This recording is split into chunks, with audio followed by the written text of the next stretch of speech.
Pamović. Hvala, uvažena predsednice.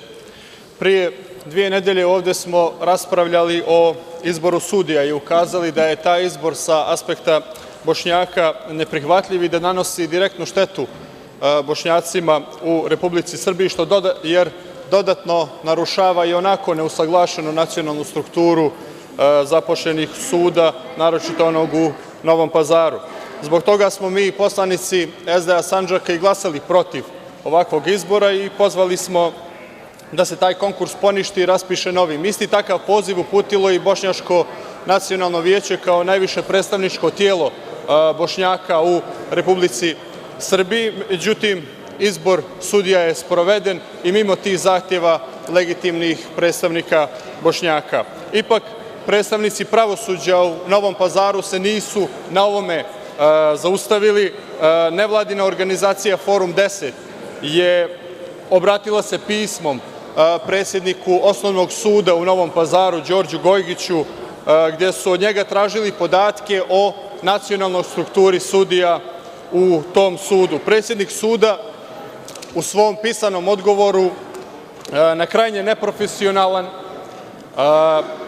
nepristojan i, što je najgore, i veoma preteći način odgovara ovoj nevladinoj organizaciji. Naime, taj predsednik u svom odgovoru otvoreno preti svima onima koji se usude da otvore pitanje zastupljenosti Bošnjaka u tom sudu, uključujući i nas, narodne poslanike, pa i mene lično koji sam o toj temi govorio, nazivajući nas pripadnicima nekakvih organizovanih međunarodnih kriminalnih grupa i plaćenika koji radimo za nekakve organizovane međunarodne kriminalne grupe. U tom najspornijem delu pisanog odgovora predsednik suda u Novom Pazaru, Đorđe Gojgić, poziva na preduzimanje, citiram, koraka i akcija u sprečavanju širenja neargumentovanih i lažnih tvrdnji kojima se pokušava narušiti ugled pravosuđa vezano za ovo pitanje, a koje tvrdnje najvjerovatnije potiču iz krugova bliskih organizovanom međunarodnom kriminalu,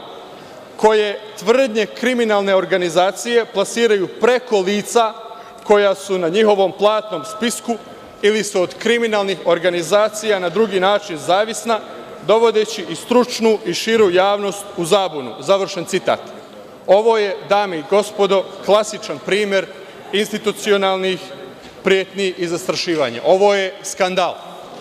Dakle, mi, narodni poslanici, Bošnjačko nacionalno vijeće, nevladine organizacije iz Novog Pazara, mediji, naši ugledni akademski građani, pa i Evropska komisija i OEBS, svi mi koji postavljamo pitanje zastupljenosti Bošnjaka u pravosuđu i u pravosudnim institucijama u Sandžaku, za predsednika suda Đorđa Gojgića, kako on to kaže, pripadamo krugovima organizovanog međunarodnog kriminala. U vrijeme kada Evropska komisija kritikuje Srbiju zbog nedovoljne zastupljenosti Bošnjaka u pravosuđu, u vrijeme kada kritikuje zbog nedovoljne reforme pravosuđa u procesu pristupanja Evropskoj uniji, predsednik suda u Novom Pazaru iznosi ovakve prijetnje svima nama koji se usudimo da spomenemo zastupljenost Bošnjaka u sudu u Novom Pazaru. A kada se ipak usudimo i pitamo, pitam se da li ćemo mi ili članovi naših porodica snositi nekakve posledice nakon njegove osvete. Pitam ministarku pravde Nelu Kuburović da li je obaveštena o ovim tvrdnjama predsednika suda u Novom Pazaru i da li stoji iza ovih njegovih riječi. Ukoliko ministarka ne stoji iza ovih riječi, tražim da pod hitno pokrene postupak za njegovu smenu, jer ovakvim ponašanjem Đorđe Gojgić je izgubio svaki legitimitet da sudi Bošnjacima u Sandžaku i uopšte da obavlja bilo kakvu funkciju u pravosudnim institucijama u ovom gradu.